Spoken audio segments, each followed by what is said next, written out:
Kita mulai. Bismillahirrahmanirrahim. Assalamualaikum warahmatullahi wabarakatuh.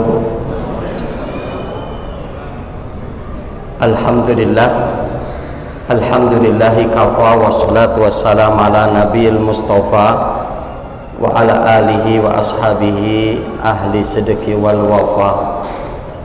Usikum wa nafsi bitaqwallah azza wa jalla faqad fazal muttaquna wal mu'minun.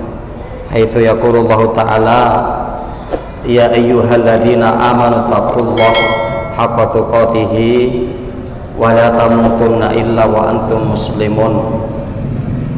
Faqala ya ayyuhalladzina amanu taqullaha wa qulu qawlan sadida yuslih lakum a'malakum wa yaghfir lakum dhunubakum wa may yuti'illaha wa rasulahu faqad faza fawzan 'azima. Faqala Rasul sallallahu alaihi wasallam ittaqillaha haitsuma kunta wa addi sayyi'atal hasanata tamhuha wa khaliqin nas bi khuluqin hasanin. Faqala talabul ilmi faridatun ala kulli muslimin. Bapak Ibu hadirin jamaah majelis ilmu Masjid Al-Hikmah rahimakumullah. Alhamdulillah, bersyukur kita kepada Allah Subhanahu wa taala di kesempatan malam hari ini Allah masih berikan nikmat kepada kita dan Allah berikan kemudahan bagi kita untuk beribadah kepadanya, yaitu dengan kita melaksanakan sholat maghrib secara berjamaah, dan alhamdulillah kita dapat melanjutkannya dengan tholabul ilmi asy-syar'i sebagai bentuk tanda masih pedulinya kita terhadap Islam, dan mudah-mudahan juga sebagai satu upaya kita untuk meneladani orang-orang sebelum kita yang sehingga mereka dipilih oleh Allah Subhanahu wa taala, dipuji oleh Allah dan Rasulnya dengan kebaikan-kebaikan, dan dapat mengukir sejarah yang baik, sejarah yang indah untuk Islam, yang karenanya diantaranya kita untuk selalu menghidupkan majelis ilmu untuk mencontoh mereka di kalangan para sahabat Nabi, tabi'in dan tabi'ut tabi'in, sehingganya diantara mereka mengatakan bahwa kami nggak suka untuk hidup, kami malas untuk hidup di dunia ini kalaulah tidak ada majelis ilmu. Yang menjadikan kami semangat, kata mereka, untuk bertolak untuk tetap hidup di atas muka bumi ini karena adanya majelis ilmu. Mereka bisa mengkaji Al-Quran, mereka mengkaji hadis, mendapatkan ilmu-ilmu, mendapatkan nasihat, mendapatkan arahan, mendapatkan tazkiyah, pembersihan jiwa, penyucian hati, untuk agar dapat istiqomah. Yang karena diantaranya juga dibalik keutamaan majelis ilmu yang cukup begitu banyak dan besar, yang diantaranya Rasulullah di dalam doa Muslim mengatakan, man kharaja fi thalabil ilmi fahuwa fi sabilillah. Barang siapa yang keluar dari rumahnya untuk menuntut ilmu, maka mereka itu berada di atas jalan Allah. Nah, salawat dan salam semoga tercurah atas Nabi kita Muhammad sallallahu alaihi wasallam, pada keluarga beliau, para sahabatnya, tabi'in, tabi'ut tabi'in, dan orang-orang senantiasa komitmen dalam menjalankan sunnah beliau sampai datangnya hari kiamat kelak. Allahumma la sahla illa ma ja'altahu sahla wa anta taj'alul hazna idza syi'ta sahla. Allahumma anfa'na ma 'allamtana wa 'allimna ma yanfa'una. Allahumma zidna ilma. Bapak Ibu rahimani wa rahimakumullah, sebagaimana kita bisa melihatnya di slide, kita akan coba mengkaji terkait dengan banyaknya yang mengaku ahlu sunnah tapi tidak sesuai dengan ahlu sunnah. Nanti akan kita coba kaji di antara bentuk pengakuan-pengakuan mereka, klaim-klaim mereka, yang kita akan coba bawa kepada manhaj dan akidah ahlu sunnah itu seperti apa. Apakah mereka kesesuaian ataukah tidak ya. Nah, ketika nanti ternyata tidak, maka bagaimana untuk disesuaikan dengan akidah ahlussunnah wal jamaah, manhaj ahlussunnah wal jamaah, yang karenanya para pensyair Arab mereka mengatakan kullu yad'i waslan li laila wa laila la tukirru laka bidaka. Betapa banyak orang yang mengaku dirinya sebagai kekasih Laila, ternyata Laila sendiri tidak mengakui kalau mereka itu sebagai kekasihnya. Artinya betapa banyak orang yang mengaku dirinya sebagai ahlu sunnah, tapi ahlu sunnah sendiri tidak mengakui. Nah, itu.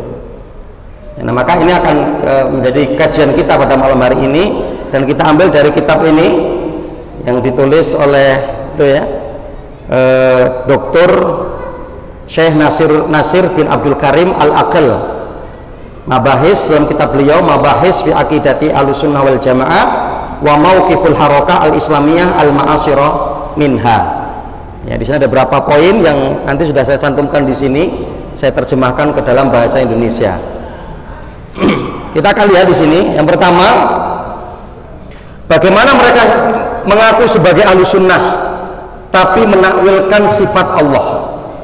Nah, ini jadi kalau nanti kita mendapati adanya satu kelompok, satu ormas ya, yang dimana mereka itu mentakwilkan akan sifat Allah Subhanahu wa ta'ala, maka ini bukan manhaj ahlussunnah ya.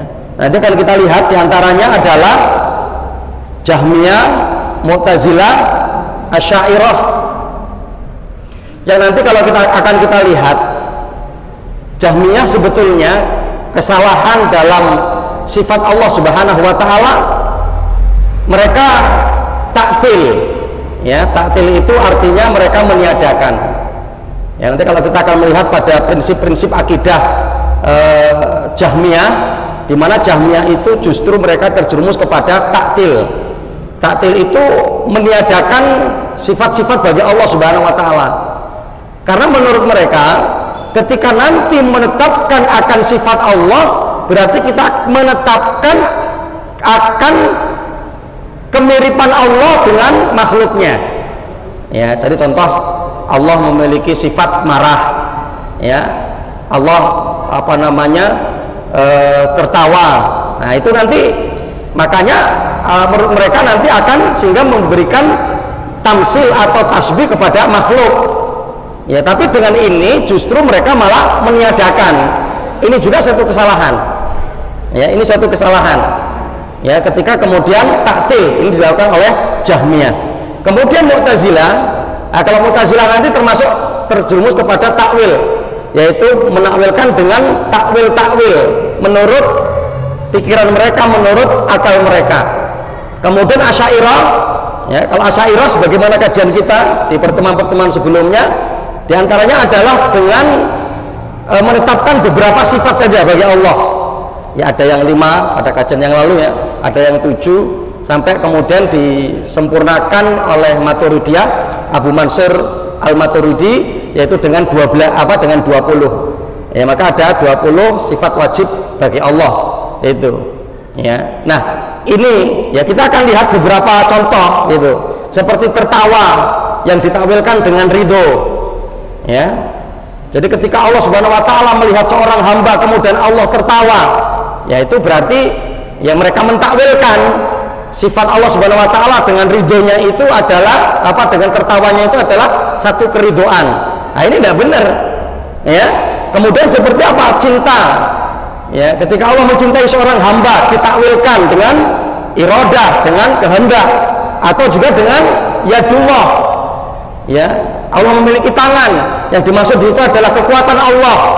Nah, ini artinya mentakwilkan mentakwilkan akan sifat-sifat Allah Subhanahu wa taala. Adapun ahlu sunnah ya menetapkan apa yang Allah dan Rasulnya tetapkan dengan tanpa tahrif, takwil, takyif dan tamsil.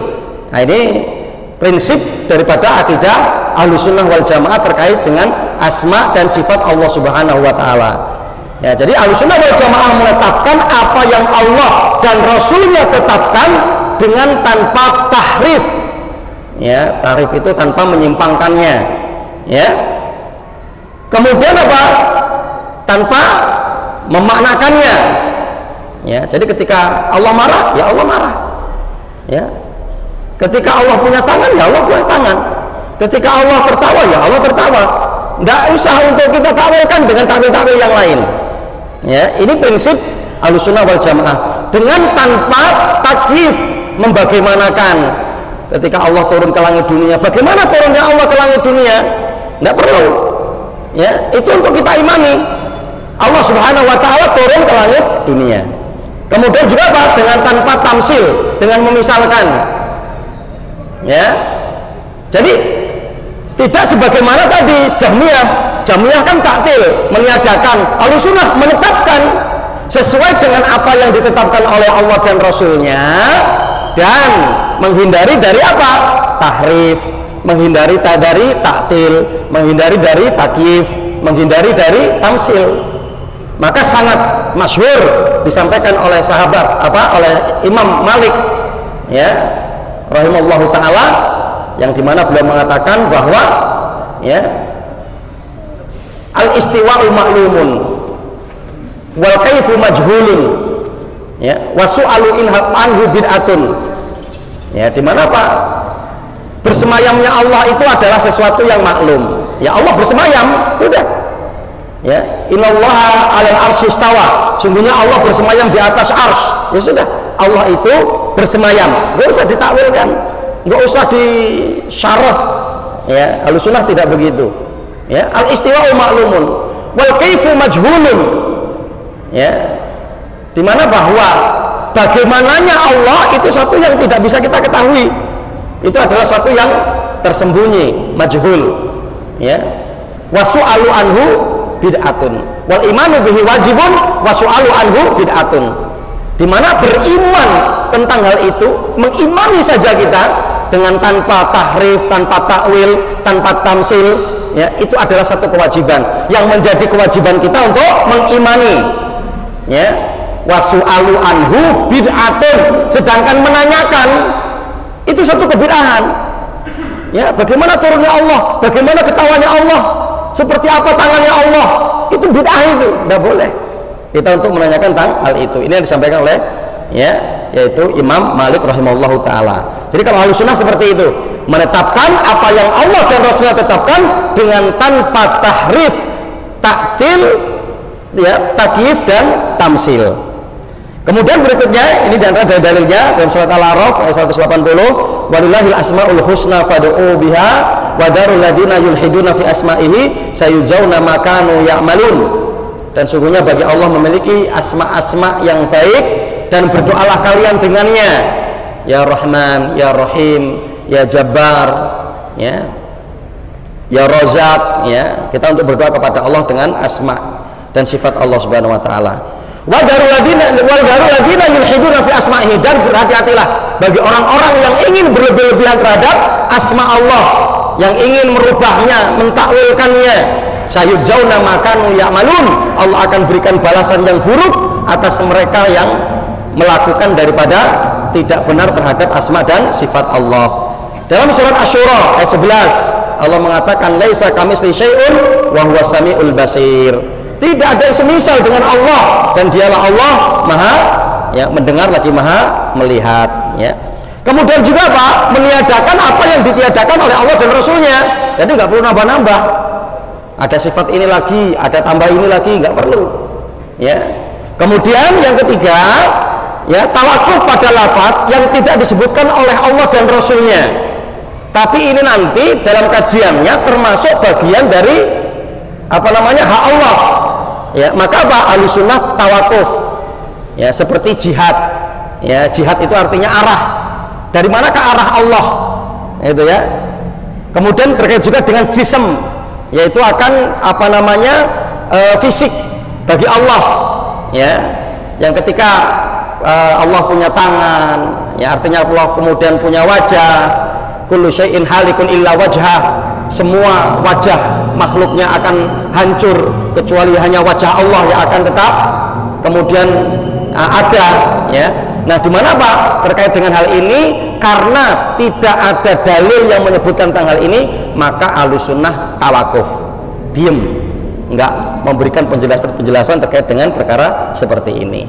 Nah, karenanya yang pertama, bagaimana mereka mengaku sebagai Ahlussunnah tapi menakwilkan sifat Allah, ya. Maka kalau adanya yang mereka masih menakwilkan akan sifat Allah, untuk segera menarik diri kembali kepada manhaj Ahlussunnah, menetapkan akan asma dan sifat Allah atas apa yang Allah dan Rasulnya tetapkan untuk dirinya, dengan tanpa ya taktil, tanpa takyif, ya, membagaimanakan, tanpa kemudian tamsil, tanpa tahrif, ya, tidak merubah atau takwil, tidak menakwilkan. Ini yang pertama, ya. Nah, ini dikaji diantaranya di dalam Majmu' Fatawa Imam Ibnu Taimiyah.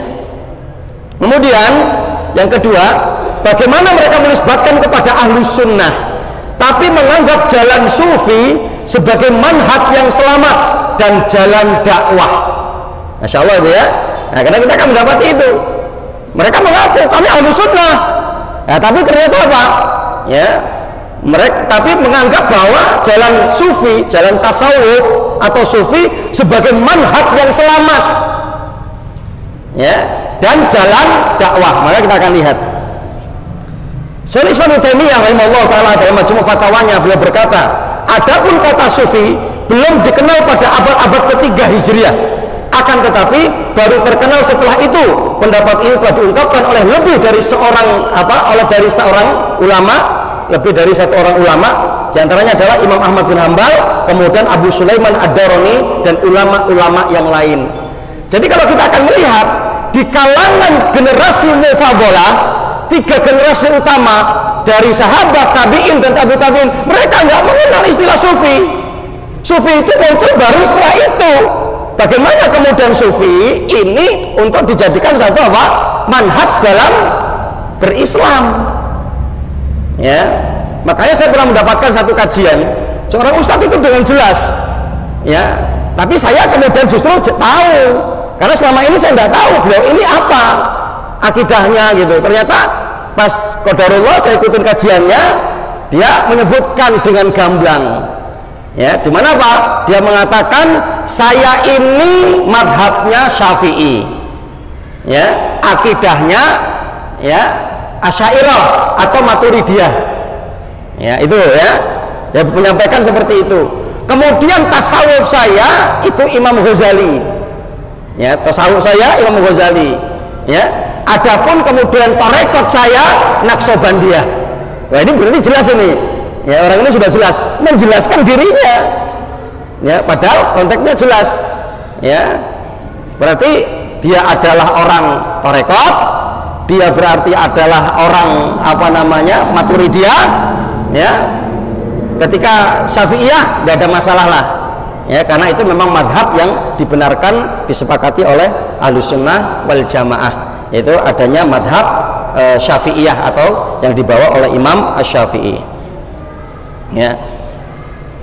Syekh Ihsan Ilahi Dhohir rahimahullah dalam kitabnya Tasawuf, ya, Al-Mansya wal Masdar, ya, tasawuf asal muasal dan sumber-sumbernya, beliau mengatakan, menjelaskan, jika kita amati ajaran-ajaran tasawuf dari generasi pertama hingga akhir, serta ungkapan-ungkapan yang bersumber dari mereka yang terdapat dalam kitab-kitab tasawuf yang dulu hingga kini, maka akan kita dapatkan bahwa di sana terdapat perbedaan yang sangat jauh antara tasawuf dengan ajaran Al-Quran dan Sunnah. Begitu juga kita tidak akan mendapatkan landasan dan dasarannya dalam sirah Rasulullah serta para sahabatnya yang mulia, yang merupakan makhluk-makhluk Allah yang pilihan, ya. Jadi kalau kita akan mengikuti siapa? Ya generasi utama, generasi yang dipuji oleh Allah, generasi yang dipuji oleh Rasulullah, generasi yang mendapatkan rekomendasi Allah, generasi mendapatkan rekomendasi Rasulullah. Ya, 3 generasi utama dari umat ini. Ya, sahabat, tabi'in dan tabi'ut tabi'in.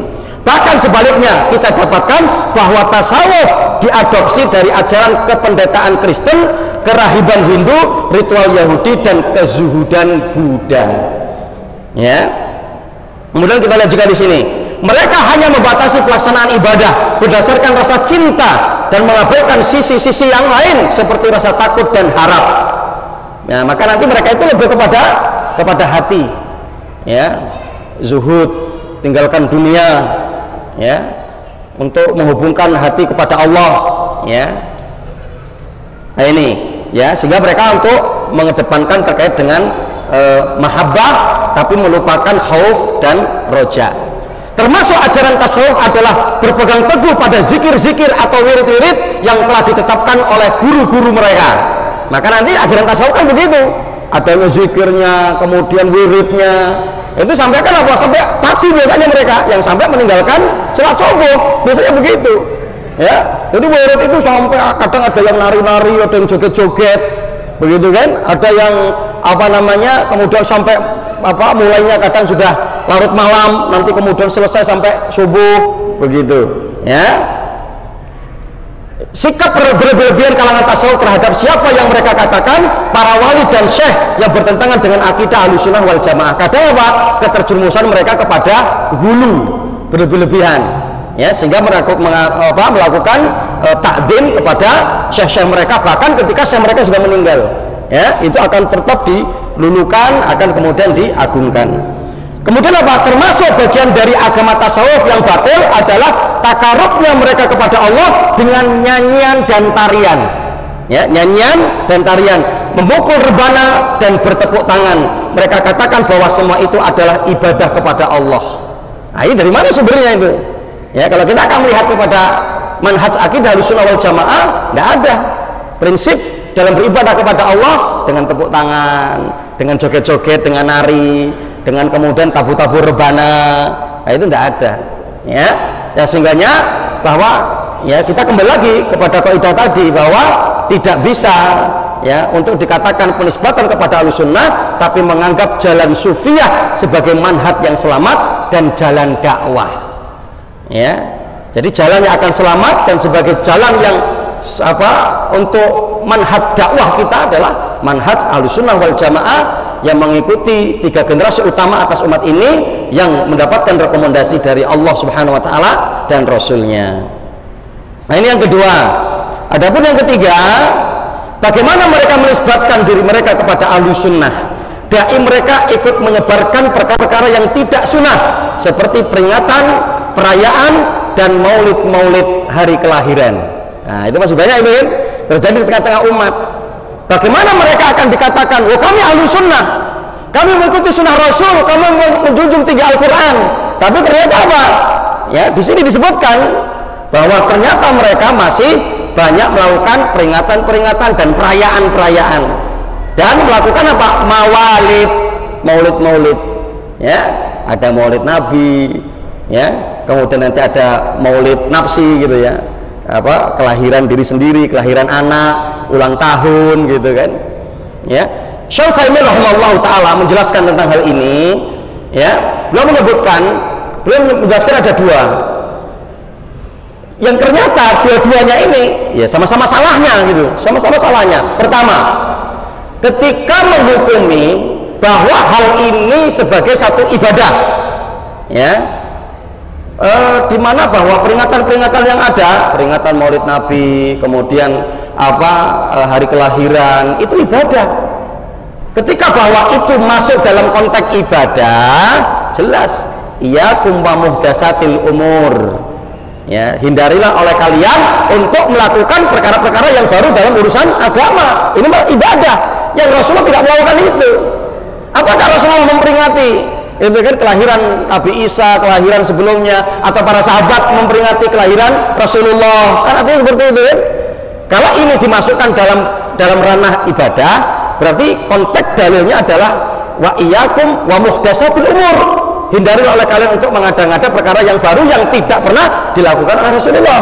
Itu yang pertama. Yang kedua, ketika itu dimasukkan bukan ibadah, tapi apa? Adat, kebiasaan, gitu. Oke lah, mungkin orang akan banyak mengatakan, Ustadz, itu bukan ibadah, tapi itu adalah adat.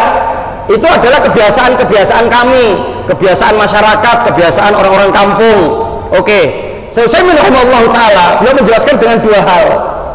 Ya, ketika perkara itu terulang-ulang rutinitas, baikkah tahunan atau mungkin bahkan bulanan, maka apa? Itu adalah perayaan. Itu perayaan itu juga yang dijelaskan oleh Imam Ibnu Taimiyah dalam Majmu' Fatawanya. Kita untuk mencirikan sesuatu itu adalah boleh atau tidak, yang ketika digolong itu sebagai adat ataukah ibadah, ketika adat tapi itu dilakukan terus menerus, itu nggak boleh. Itu namanya id. Sedangkan dalam Islam idnya cuma ada dua, ya kan?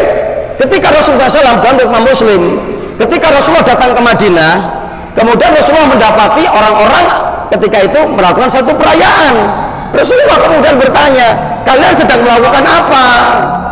Ya, kami melakukan perayaan sebagaimana yang ini kami lakukan pada masa jahiliyah kami, ya Rasulullah. Kemudian apa kata Rasulullah? Sungguh Allah telah mengganti, innallaha qad abdala lakum bihima khairum minhuma. Sungguh Allah telah mengganti dua hari raya kalian pada masa jahiliyah, dua hari raya juga di dalam Islam, Yaumul Fitri wa Yaumul Adha. Ya Bapak, yaitu hari Idul Fitri dan hari Idul Adha. Ini terulang-ulang setiap tahun, nggak apa-apa. Karena apa? Dapat rekomendasi dari Nabi. Sesuatu yang meskipun diyakini sebagai adat, sebagai kebiasaan, tapi kalau terulang terus setiap tahun, nah ini perlu dalil yang mendasari. Ya, tapi kalau Ustaz kami sesekali, ya dalam seumur hidup cuma sekali, monggo saja. Tapi tidak untuk terulang-ulang. Tapi ternyata kenyataannya kan apa? Di setiap tahunnya diulang. Ya, ini kondisi yang kedua.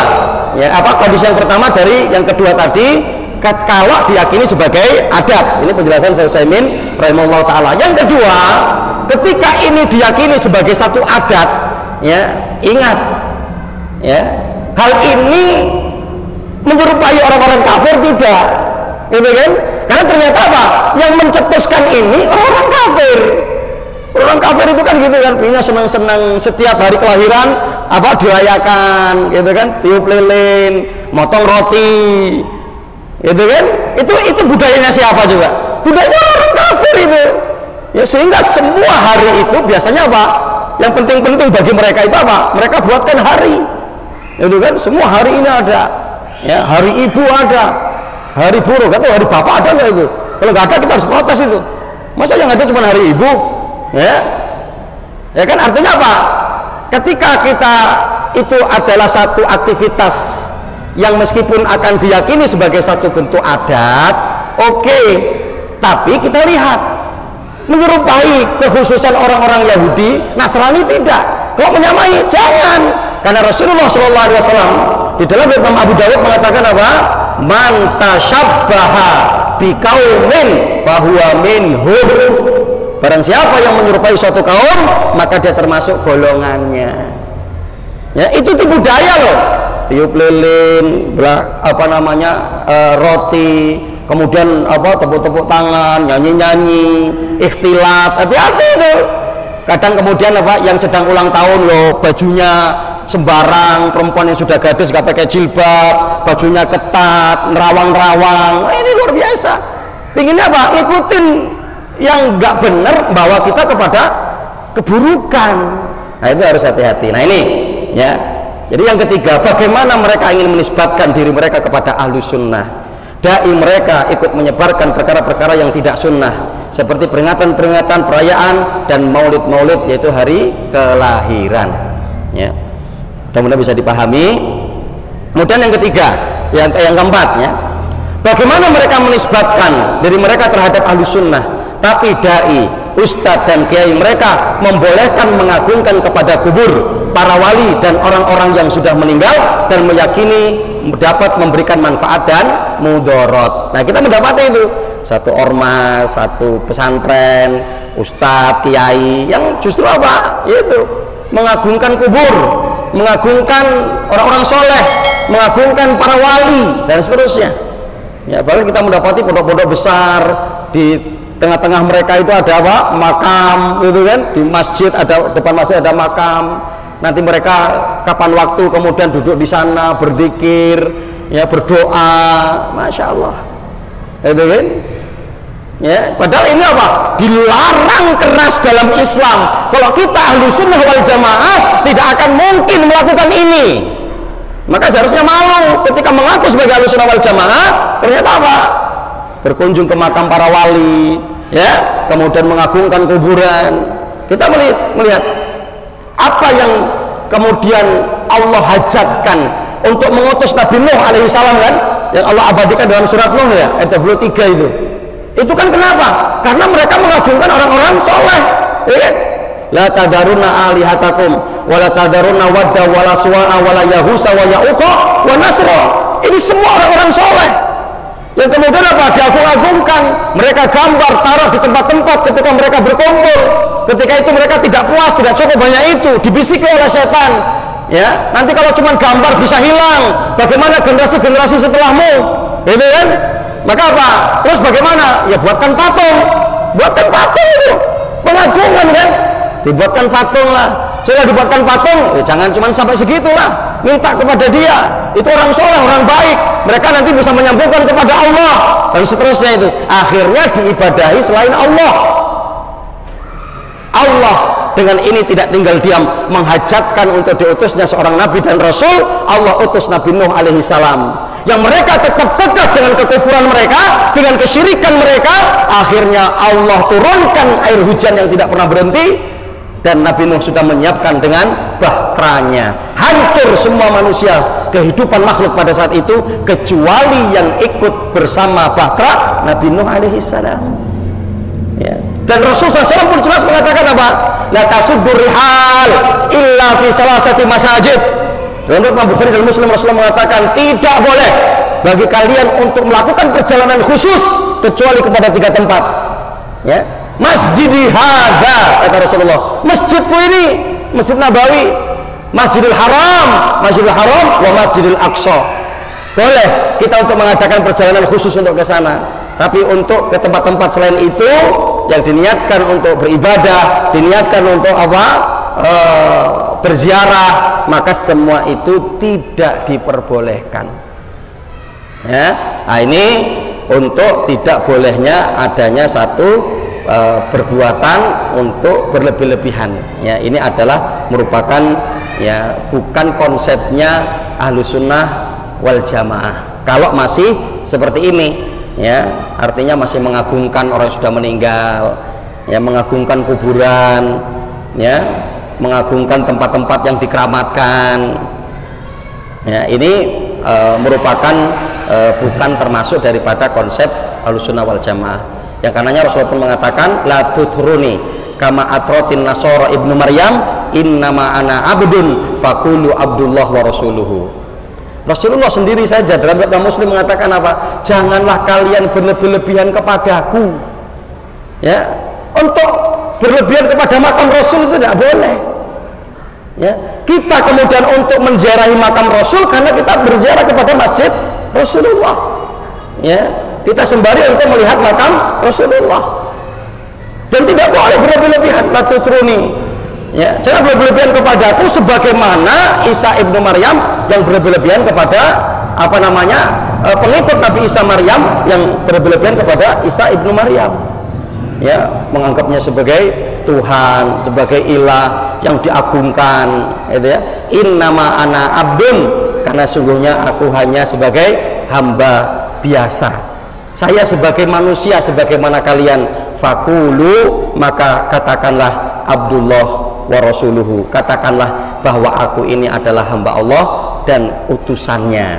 Jadi jangan berlebihan, ya. Makanya diantaranya apa?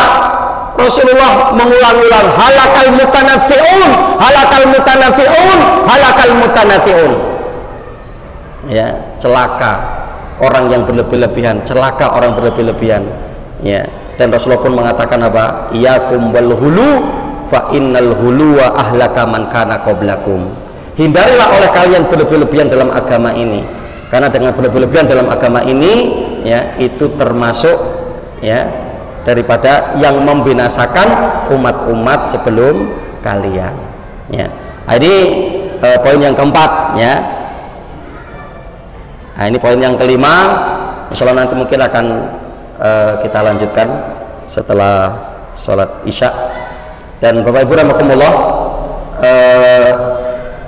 tadi sudah kami sampaikan juga kepada pengurus, di mana kami dari Markas Dakwah dan Pembelajaran Al-Quran punya media dakwah, dan di mana kita masih pakai kamera, pakai HP. Beberapa kali tim untuk yuk kita syuting ngambil di Al-Hikmah malu karena ada yang gede itu katanya. Saya bilang yang gede itu untuk ke ibu-ibu kalau nggak salah seperti itu gitu. Nah, karena tadi saya sudah menyampaikan kita untuk beramal soleh, ya, untuk bisa ikut sumbangsih dakwah Islam ini. Alhamdulillah Markas Dakwah sudah ada hampir 60 YouTube, ya, kajian, terutama kajian saya. Nanti bisa dilihat, dan insya Allah itu akan semakin meluas, menjadi ditonton orang, didengarkan orang. Insya Allah juga akan menjadi amal jariah bagi kita dan menjadi petunjuk bagi kita. Ya, kami kurang dana untuk beli kamera sekitar 5 juta lagi. Kalau nanti ada yang siap 1 juta atau yang 2 juta biar cepat selesai, tidak ada masalah. Nah, ini kita minta sodakohnya, kerjasamanya, insya Allah untuk mendukung daripada dakwah kita. Maka untuk dikelilingkan mungkin kota atau apa, silakan Mas Heri, ya, dari tim media Markas Dakwah, fadhol. Ya, itu Bapak Dirahmatullah, mudah-mudahan dapat menjadi amal jariah bagi kita dan kita bisa tetap terus untuk eksis di dakwah media, karena hari ini sangat menghajatkan betul kita untuk ikut andil di dalam dakwah media. Dan insya Allah kedepannya kita akan juga mengambil kajian dari ustadz-ustadz yang ada, ustadz-ustadz Ahlus Sunnah, yang sehingga nanti bisa kita upload di YouTube, bisa dinikmati oleh lebih banyak dari kaum muslimin. Ya, jadi dakwah kita ini di majelis ini, ya, yang mendengar cuma kita, tapi kalau nanti diunggah di YouTube, insya Allah akan semakin lebih banyak lagi.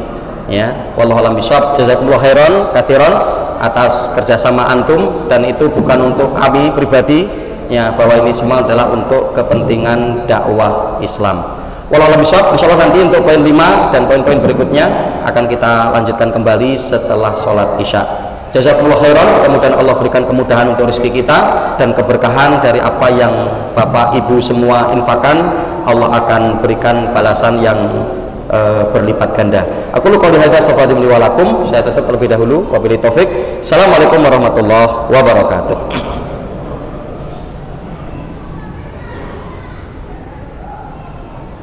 Kita mulai kembali, karena tadi saya tutup, berarti saya buka kembali. Bismillah. Assalamualaikum warahmatullahi wabarakatuh. Alhamdulillah wassalatu wassalamu ala Rasulillah wa ala alihi wa ashabihi wa mawalah. Allahumma la sahla illa ma ja'altahu sahla wa anta taj'alul hazna idza syi'ta sahla. Bapak Ibu rahimani wa rahimakumullah, kita akan melanjutkan kembali kajian kita terkait dengan mereka yang mengaku sebagai Ahlus Sunnah wal Jamaah tapi ternyata tidak sesuai dengan Ahlus Sunnah wal Jamaah. Dan kita sampai di poin yang kelima, ya, terkait dengan bagaimana mereka mengaku sebagai Ahlus Sunnah bila ditanya tentang akidah salaf, ciri-ciri mereka, kebanyakan mereka tidak bisa untuk menjawab, ya. Artinya kebanyakan mereka ternyata tidak tahu, ya. Katanya mereka sebagai Ahlus Sunnah wal Jamaah, tapi akidah-akidah Ahlus Sunnah wal Jamaah itu seperti apa, nah, kadang mereka tidak tahu, atau ciri-cirinya, atau muradif persamaan dari Ahlus Sunnah wal Jamaah, ya, kemudian manhaj ya dari Ahlus Sunnah wal Jamaah, ya. Kalau saya bacakan di sini, karena yang saya tuliskan di sini sebetulnya adalah saya ambil dari kitab di sini. Wa kaifa yada'i raf'u sya'aira ahli sunnah man yatasaddaru lid-da'wah wa huwa la ya'rifu aqidatus salaf wa rubbama su'ila ahaduhum an badhati al-aqidah fala yujib. Ya, di mana di sini dikatakan bagaimana mereka mengaku bahwa mereka menghidupkan syiar-syiar Islam, ya, mereka mendakwahkan Islam, mengaku sebagai ahlu sunnah, tapi ketika mereka ditanya tentang akidah salaf, mereka tidak tahu seperti apa akidahnya, seperti apa ciri-cirinya, seperti apa manhaj akidah ahlu sunnah wal jamaah, di mana mereka tidak mengetahui. Yang karenanya kaum muslimin rahmatullah, ya, jadi yang mengaku mereka sebagai ahlu sunnah, ya tentunya harus tahu, ya, apa itu ahlu sunnah, siapa itu ahlu sunnah, kemudian manhajnya itu seperti apa, ya, kemudian persamaannya muradif, ya, yang sudah kita sampaikan di pertemuan yang lalu, ya, di pertemuan sebelumnya, bahwa di mana ahlu sunnah wal jamaah ini memiliki persamaan-persamaan, ya, memiliki persamaan-persamaan nama, ya. Ini poin yang kelima. Adapun poin yang keenam, bagaimana mereka mengaku sebagai ahlu sunnah tapi mereka mencela para ulama, ya, mereka mencela para ulama terbaik umat ini dari kalangan para sahabat, tabi'in dan tabi'ut tabi'in, atau ulama-ulama setelahnya, ya, terutama nanti kita akan melihat dari kalangan orang-orang Syiah, ya, yang mereka mencela sahabat-sahabat Nabi, mengkafirkan sahabat Nabi. Padahal Rasulullah SAW dalam Imam Bukhari dan Muslim mengatakan apa? Ya, la tasubbu ashabi. Janganlah kalian sekali-kali mencela sahabatku. Fa waladzi nafsi Muhammadin biyadi law anna ahadakum anfaqa mislu Uhudin dahaban ma balagha mudda wala nasifahu. Yang dimana Rasulullah SAW mengatakan, janganlah kalian mencela para sahabatku, kata Rasulullah. Demi jiwaku yang ada di tangan Allah, kata Rasulullah, kalaulah kalian berinfak sebesar gunung Uhud yang itu semua isinya emas, tidak akan menyamai dari apa yang mereka infakkan, meskipun itu hanya semut atau setengahnya. Masya Allah, ya. Jadi kita akan melihat bagaimana keutamaan daripada para sahabat Nabi, yang Rasul SAW sudah mewanti-wanti kita, jangan kalian mencela sahabatku, kata Rasulullah. Ya, tapi kita melihat di kalangan para sahabat, di kalangan orang-orang Syiah itu mencela Rasul, mencela para sahabat Nabi, ya, dengan mengatakan tidak ada pezina yang lebih zina kecuali, ya, Aisyah, kata mereka. Inna jibta fi hadhil ummah Abu Bakar. Sesungguhnya berhala yang paling buruk atas umat ini adalah Abu Bakar. Ini ungkapan-ungkapan mereka. Mereka pun mencela Muawiyah bin Abi Sufyan. Inna Muawiyata fi jami'i marahili hayatihi lam yu'min billah. Sesungguhnya Muawiyah bin Abi Sufyan sepanjang sejarah kehidupannya tidak pernah beriman kepada Allah, ya. Yang karenanya ada satu ungkapan juga yang disampaikan oleh Imam Abu Zur'ah, seorang ulama ahlu sunnah, yang beliau mengatakan, idza ra'aita ahadan yantakisu ahadan min ashabi Nabi sallallahu alaihi wasallam fa'lam annahu zindik.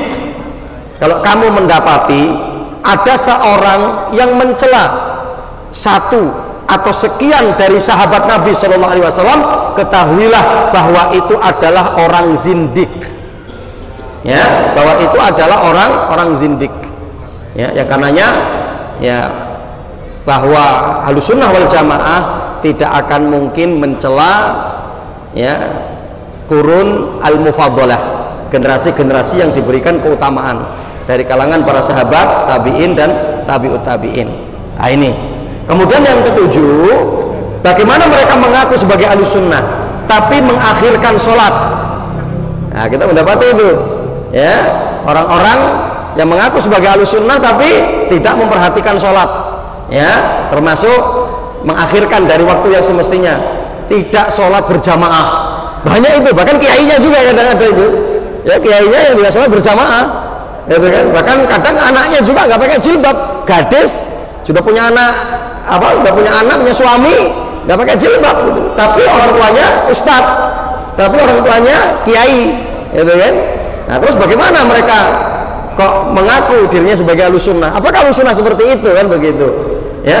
Kemudian apa? Menghalalkan riba, ya, jojong, keterjerumusan pada riba, mendengarkan musik-musik, ikut nyanyi, ikut joget, masya Allah, ya Ustadz Kiai kan gitu ya. Ya, kalau ditanya sampai ahlus sunnah, saya paling ahlus sunnah gitu kan, bukan hanya ahlus sunnah tapi paling ahlus sunnah gitu.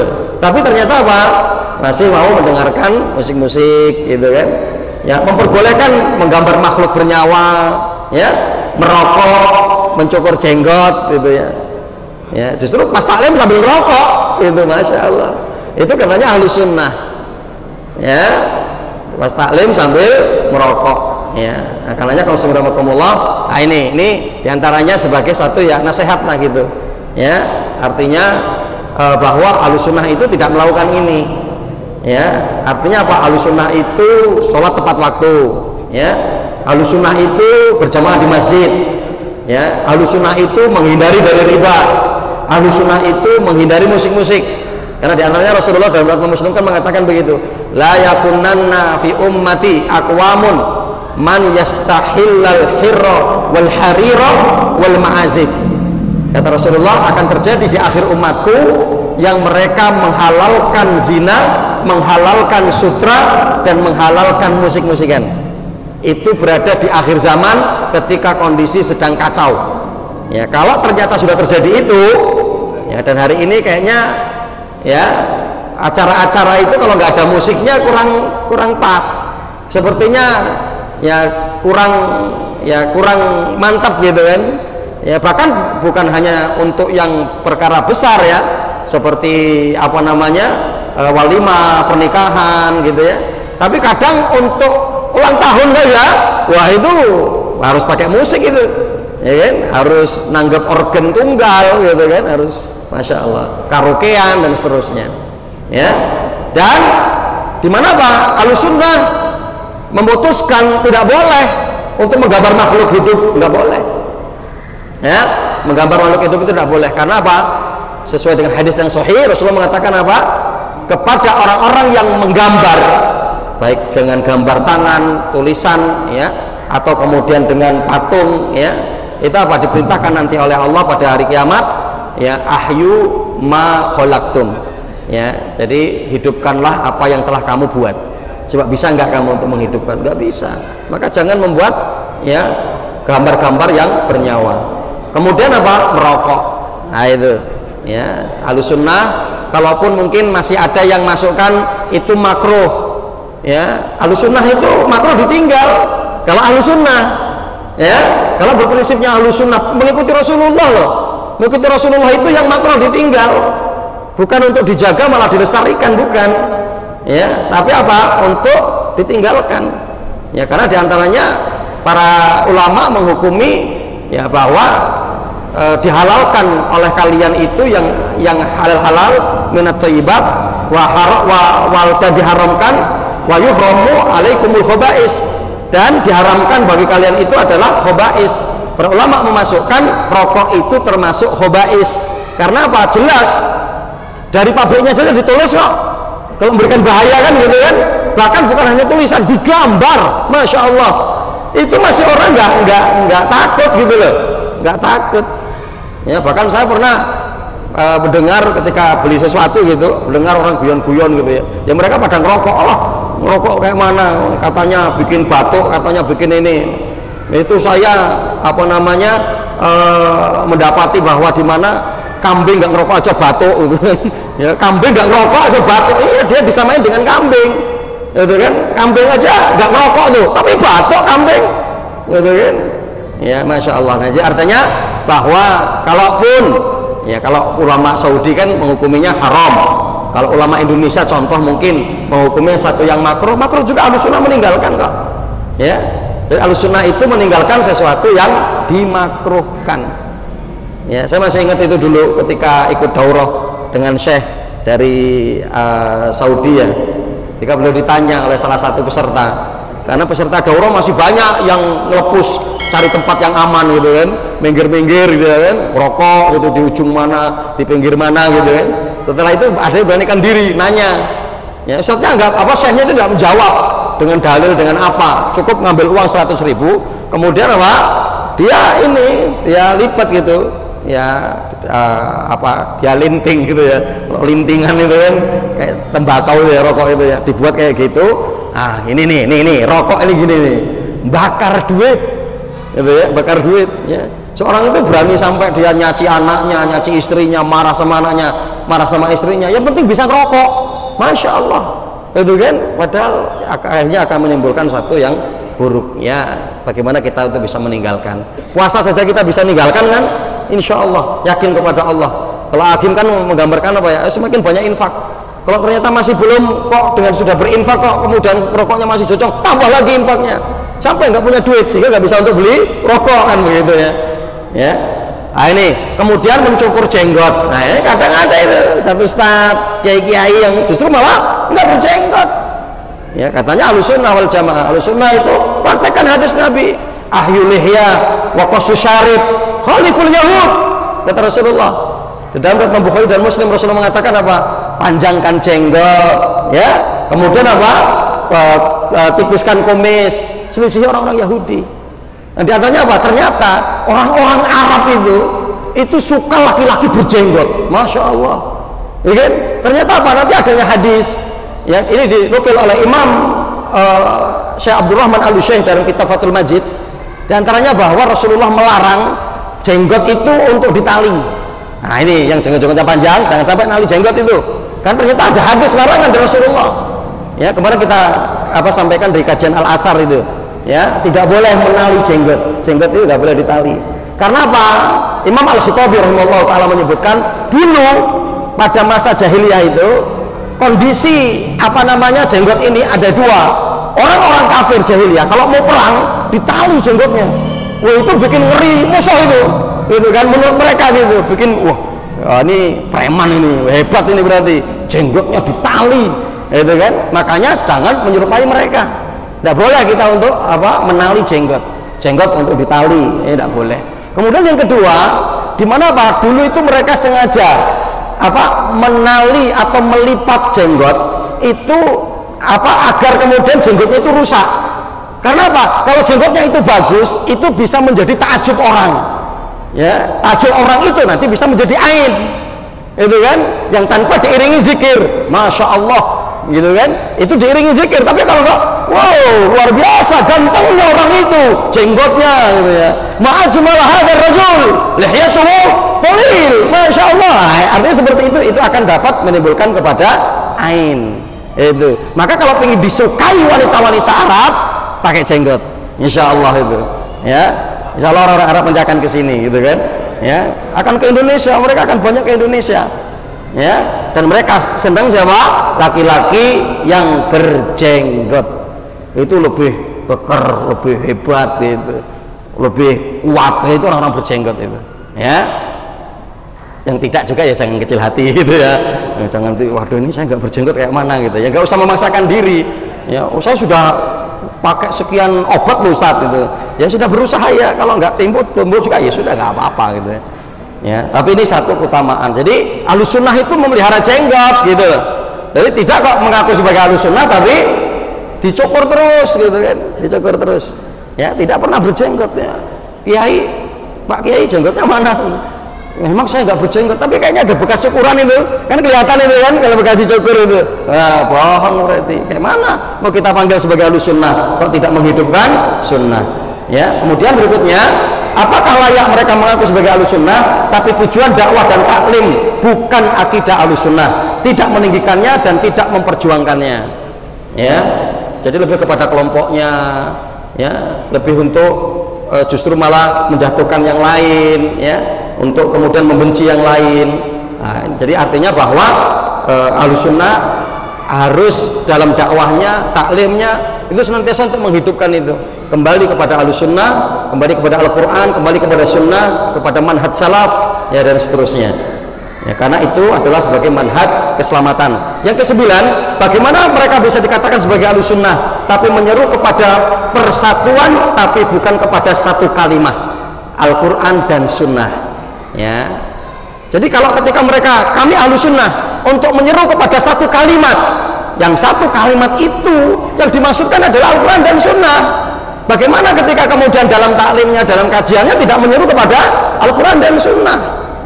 Ya, jadi kalaulah kita ini menyeru kepada satu kalimat, ya, yang diantara disebutkan oleh Allah dalam surat Al-Imran, ya, ayat 103, wa'tasimu bihablillahi jami'a wala tafarraqu, dan berpegang teguhlah kalian dengan tali Allah dan semuanya, dan jangan kalian bercerai-berai. Yang artinya apa? Dijelaskan juga oleh oleh Dr. Shalih bin Fauzan dalam kitab Tauhid di jilid pertama. Kalaulah umat ini mau kembali kepada Al-Quran dan Sunnah dan pemahaman ulama salaf, mereka akan memiliki satu kalimat,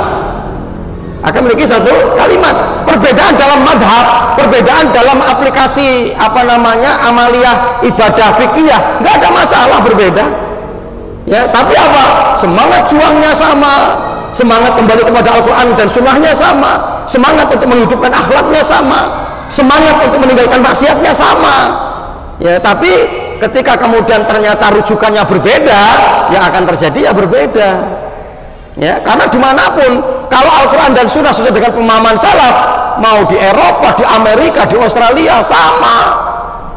Ustaz-ustaz kita sudah banyak ke Australia, bahkan dulu saya punya teman dari Australia, mondok bareng, ternyata apa? Sama, ya, ketika kemudian merujuk kepada Al-Quran dan Sunnah, begitu. Nah, maka untuk menyatukan umat dengan satu kalimat itu adalah Al-Quran dan Sunnah. Bahkan nanti para ulama menjelaskan dalam surat Ali Imran 103 itu 3 penekanan loh untuk persatuan umat itu. Wa'tasimu bihablillah, 1, berpegang teguhlah kalian terhadap tali Allah, ya, Al-Quran, tali Allah, Sunnah, tali Allah, syariat, tali Allah, Al-Quran dan Sunnah, ya. Jami'ah, itu yang kedua, semuanya bersama-sama, bareng-bareng, gitu kan. Jami'an itu artinya begitu. Yang ketiga penekannya apa? Wala tafarraqu, jangan berpecah belah. Boleh kalian untuk ikhtilaf, ya, tahtalifu, boleh kamu untuk terjerumus kepada ikhtilaf, tapi jangan sampai terjerumus kepada iftiraq. Yang karena iftiraq, Imam Ibnu Taimiyah menyebutkan keluarnya seseorang dari manhaj akidah Ahlussunnah wal Jamaah, itu namanya iftiraq, ya. Tapi kalau perbedaan sholat kita setelah i'tidal, sami Allah liman hamidah, saya sedekap, ada yang sami Allah liman hamidah turun, itu ikhtilaf, bukan iftiraq, tidak ada masalah selagi sampean punya dalil itu. Tapi kalau nggak punya dalil, ini kan repot. Kadang ada orang yang ikut ngaji terus, ikut ke masjid terus, di masjid bahkan mungkin dia kemana-mana, tapi sholatnya nggak rubah-rubah. Ini kan aneh gitu loh. Nah, ketika dia keliling kemana-mana untuk ngikutin thalabul ilminya apa? Kita untuk ikut ngaji itu kan untuk berubah dari kita nggak ngerti menjadi ngerti. Kadang akhirnya apa? Ya sudah, kamu ibadahnya mau terserah, mau seperti apa terserah. Nggak boleh kita untuk memiliki ibadah sesuai dengan sunnah Rasulullah. Adapun nanti kemudian kita mau ikuti madhab siapa, ini pendapat dari siapa, nggak ada masalah. Yang penting ada dalil yang mendasari, nggak ada masalah, insya Allah, ya. Karena itu pada permasalahan tentang ikhtilaf, ya, tentang perbedaan dalam praktek ibadah yang masing-masing memiliki dalil, maka tidak mengapa. Kemudian yang berikutnya, bagaimana mereka bisa dikatakan mengaku sebagai Ahlussunnah? Karena tidak mau amar ma'ruf nahi mungkar dan menasehati para pemimpin dengan alasan itu akan membongkar aib mereka, ya. Jadi dimana apa? Boleh bagi kita untuk menasehati pemimpin, meluruskan pemimpin. Bahkan Rasulullah dalam Sunan Tirmidzi dinukil oleh Imam Ibnu Qudamah dalam kitabnya Minhajul Qasidin, beliau mengatakan apa? Afdalul jihad kalimatul haqqi inda sultanil jair. Jadi apa? Sebaik-baik jihad itu adalah ketika kita masuk ke dalam pintu penguasa dan menasehati mereka, di depan mereka kita nasihati, ya. Itu adalah apa? Afdalul jihad kalimatul haq inda sultanil jair. Jadi boleh, meskipun memang ada adabnya, ya. Tadi ini kan masuk sampaikan, kepada mereka, ya, atau kemudian apa, berdua bawa kemana, nasihati, begitu kan, sampaikan dengan gamblang, sehingga apa, bulughul hujjah ini sudah sampai. Maka masya Allah kalau kita lihat, makanya saya sering ulang peristiwa 212 itu, ya masya Allah saya sering ulang-ulang itu videonya, khutbahnya Ustaz Habib Rizik itu, ya, karena apa, itu adalah penjelasan yang sangat gamblang dan itu dihadiri oleh presiden waktu itu, ya. Kalau nggak tidur, ya, kecuali kalau tidur kita nggak tahu, kalau nggak tidur sudah bulughul hujjah itu, ya kan, di mana ayat konstitusi tidak boleh mengalahkan ayat Al-Quran, begitu, itu sudah nasihat luar biasa itu. Makanya masya Allah, ya kalau nggak salah waktu itu saya juga ikut kegiatan itu kan apa, dimana sebetulnya kan yang khutbah bukan beliau aslinya kan, tapi ternyata kemudian presiden datang langsung diganti sama beliau, ya, karena beliau menjelaskan dengan gamblang bagaimana konsep Al-Quran, konsep sunnah, syariat ini, itu sangat gamblang sekali itu diantaranya sudah bulughul hujjah sebetulnya, ya, karena gamblang banget penjelasannya, ya. Nah karenanya kaumullah, jadi masya Allah sehingga para ulama diantaranya sahabat Fudail bin Iyad mengatakan, lau indi da'watun mustajabatun la saraftuha illa lil imam li anna salahal imam salahal ibad wad din. Masya Allah, beliau mengatakan, kalaulah saya punya doa, satu doa yang makbul, yang mustajab, saya akan mendoakan kepada Allah hanya untuk pemimpin. Kenapa? Kalau pemimpin kemudian saya doakan dan dia berubah menjadi baik, maka apa? Akan baik semua manusia dan agama ini. Itu inti kita untuk mendoakan, ya kan, seperti itu. Nah, jadi artinya bahwa mendakwahi mereka, menyampaikan kebenaran kepada mereka itu adalah sesuatu yang diperbolehkan, ya, tapi tentunya dengan cara-cara yang arif, dengan cara-cara yang bijaksana, ya. Dan alhamdulillah sebagai ustaz kita sudah bisa masuk ke istana untuk menasehati, ya, itu sebagai alasan, sebagai apa, bulughul hujjah, ya, karena diantaranya mawani'ul kufri, penghalang kekafiran itu, ya, diantaranya adalah kalau hujjah itu belum disampaikan, maka kita nggak boleh untuk mengkafirkan, ya. Tapi kalau sudah bulughul hujjah itu boleh untuk mengkafirkan. Kenapa? Karena hujjah sudah tersampaikan. Sekarang apa alasan dia? Nggak mau berhukum dengan hukum Allah. Apa alasannya? Kan begitu, ya. Jadi semua sudah kemudian untuk disampaikan. Nah, bagaimana mereka bisa dikatakan mengikuti Ahlussunnah? Karena tidak mau amar ma'ruf nahi mungkar dan menasihati para pemimpin, ya. Menurutnya jangan, karena kita akan membongkar aib mereka. Ya tidak, ya. Kalau itu bisa selesai, nah ini sekalian Bapak Ibu rahimakumullah, dan diantaranya tadi informasi akan ada kajian keluarga. Jadi apa? Ketika itu dikatakan sebagai aib keluarga, suami bilang jangan kamu ceritakan ke yang lain, istri bilang kamu jangan curhat ke seorang ustadz, seorang kiai, ya, itu akan menjadi aib. Kalau itu akan aib dan untuk tidak disampaikan kalau selesai. Tapi selesai enggak? Permasalahan rumah tangga itu selesai tidak? Kalau enggak selesai, sampaikan ke seorang guru, sampaikan ke seorang ustadz. Bagaimana ustadz ini solusinya? Saya memiliki istri yang begini, saya memiliki suami yang begini, kan begitu kan? Kalau suaminya bilang jangan cerita ke siapa-siapa, ini aib. Oke mas, ini aib, tapi selesaikan. Ya kalau kemudian menjadi aib terus, nah piye, kita mau mati berdiri, kita mau mati kering, begitu maksudnya, ya. Jadi kalau ketika kemudian ini aib pemerintah, ini aib, oke, tapi selesai enggak? Kalau enggak kita sampaikan, begitu juga dalam rumah tangga kita, ya. Ketika itu adanya mungkin suami yang suka ngamuk, suami yang suka mukul, nanti dia bilang kamu jangan cerita sama ustadz kamu jangan ini aib. Ya sudah mas, kalau memang ini aib gak akan saya ceritakan, tapi selesai sampai di sini. Nah besok mukul lagi, seminggu lagi mukul lagi. Nah ini kayak mana? Ya, di mana pak? Coba kita lihat.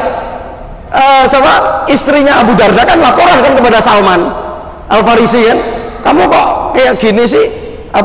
Kusut, gak ngerawat diri. Apa kata Ummu Darda, istrinya Abu Darda? Walau suamiku nggak pingin perempuan. Siangnya untuk puasa, malamnya untuk sholat malam, ya kan? Cerita ini. Kenapa? Karena ketika dia bersama Abu Darda nggak ada solusi, ya kan?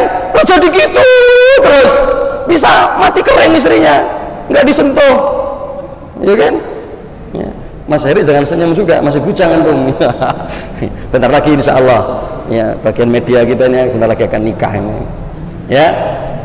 Nah Bapak Ibu rahimani wa rahmatullah, seperti itu kan, sampai ke Rasulullah loh itu, sampai bukan hanya sekedar ustadz kan, ustadznya ustadz loh Rasulullah itu, ya kan? Sampai kemudian ya dipanggil oleh Salman, diajak makan bareng, dinasihati Abu Darda, ya. Padahal ternyata apa? Istrinya Abu Darda itu dulu yang pernah mau dilamar oleh Salman. Yang delamarkan siapa? Abu Darda. Tapi malah yang diterima Abu Darda. Ya itulah. Makanya kalau melamarkan akhwat itu jangan bawa ustadz. Ya, biasanya malah ustadznya yang diterima. Kirainnya mau ngelamar ustadznya gitu ya. Nah, Bapak Ibu rahimani wa rahmatullah, ternyata begitu. Wih, Abu Darda, ini dulu perempuan ini sudah mau saya lamar, tapi ternyata kamu yang diterima. Jangan kamu dolimi, rawat dengan benar, jaga dengan benar, begitu kan? Ya, sampai kemudian ketika itu Rasulullah Abu Darda ngadu kepada Rasulullah, saya dinasihati banyak Rasulullah sama Salman sampai tentang keluarga saya. Apa kata Rasulullah? Sodako Salman, benar yang disampaikan oleh Salman. Ya, innalillahi haq wa li nafsika alaika haq wa li zaujatika alaika haq wa ti bihaqqin haqqa. Kamu punya hak atas dirimu, istrimu punya hak atas dirimu, dan kamu punya hak atas Allah. Berikanlah hak itu sesuai pada tempatnya. Waktunya sholat kamu ada waktu sholat, ya. Waktunya kamu sama istri, kamu ada waktu sama istri, sama anak-anakmu. Jangan kamu sibuk terus dengan urusan duniamu, lupa sama anak istri. Ya, jangan kamu terus ibadah terus, juga kamu meninggalkan istri, kamu gak cari maisha, gak benar. Maka nanti kajian para ulama sampai pada keseimbangan. Orang itu alim, orang itu pinter, kudu pinter juga cari duit. Gitu kan? Ada seorang perempuan yang akhirnya minta cerai. Ya, minta cerai. Siapa sih suaminya? Oh, itu suaminya tukang ngaji itu, ikut pengajian terus, berjenggot, celananya cingkrang. Itu kan, lo kok bisa? Padahal kan orangnya alim, ahli ibadah. Iya, alim, ahli ibadah, tapi nggak bisa golek duit, repot kan? Ada juga orang yang mungkin gantengnya luar biasa, tapi cari duitnya pinter, tapi nggak alim, ya kan? Marah-marah terus, mukul istrinya, ya, nyaci istrinya, kan nggak bener juga. Maka yang paling hebat itu apa? Orangnya alim, ganteng, duitnya banyak. Itulah seorang ikhwan. Itu harus menjadi cita-cita kita, itu kan? Jadi harus begitu, ya. Jadi harus ya gagah, ganteng, perkasa, karena jenggotan kayak saya ini jenggotan kan gitu ya. Ya. Kemudian setelah itu apa? Ya alim, ilmunya banyak, ibadahnya bagus, cari duitnya pinter. Masya Allah, rumahnya di mana-mana, istrinya di mana-mana. Wah itu, Masya Allah, begitu. Endingnya itu pinginnya begitu gitu ya. Setelah rumahnya banyak, istrinya juga harus banyak. Ya, jangan cuma satu. Yang rumahnya 4, ya istrinya 4, gitu kan? Ya, atau istrinya rumahnya 4, istrinya 1, yang 3 untuk rumah Quran. Begitu. Ya, wallahu a'lam bishawab. Ya, nah sudah habis. Pas jam 8. Nggak perlu ada tanya jawab lah mungkin lah, insya Allah. Ya, insya Allah sudah jelas semua, gamblang, dan mudah-mudahan menjadi satu ilmu baik kita, dan Allah Subhanahu wa ta'ala senantiasa mudahkan untuk urusan kita. Udah tanyakan Pak? Oh ya, enggak. Ini cashnya segini nih, dia transfer ke antum. Oh gitu. Oh gitu. Ya, informasi tadi dapat cash 2.005.000 dan akan ditransfer nanti 3 juta. Alhamdulillah. Berarti sudah 5 juta, berarti sudah cukup Mas. Berarti besok bisa tadi sudah mesen kamera, dan insya Allah katanya baru besok dikirim dari Jakarta, sehingga Alhamdulillah telah terkumpul. Dan kita kemarin sudah beli laptop dulu, karena ketika video kita banyak di HP kan berat, langsung kita masukkan laptop, dan Alhamdulillah laptop juga beli space yang cukup besar. Kita beli kemarin harga 8 lebih ya, hampir 9 juta, dan ini tinggal kita untuk kamera. Mudah-mudahan apa yang Bapak Ibu infakkan menjadi berkah dan Allah mudahkan rezekinya, dan ini menjadi amal jariah, menjadi petunjuk bagi yang lain ya, meskipun kita tidak perlu ngomong, kita tidak perlu untuk menyampaikan, tapi dengan dana kita yang kita keluarkan, dan itu untuk pembelian kamera, pembuatan video taklim, itu akan dibaca, dilihat oleh banyak kaum muslimin, dan kita minta juga dukungannya. untuk di subscribe daripada channel kita, nanti buka di Markas Dakwah Media ya, insya Allah nanti ada ini kita, dan baru hampir sekitar 400 ya, biar kita bisa tembus kayak artis-artis itu loh gitu, kayak mana caranya gitu ya.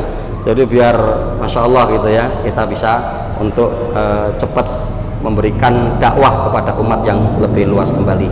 Wallahu a'lam bishawab. Mudah-mudahan bermanfaat. Aku qouli hadza astaghfirullahi li wa lakum wa lisairil muslimina fi kulli jamil aqtar. Subhanakallahumma bihamdika asyhadu an la ilaha illa anta astaghfiruka wa atubu ilaik. Wabillahi taufiq wal hidayah. Wassalamualaikum warahmatullahi wabarakatuh.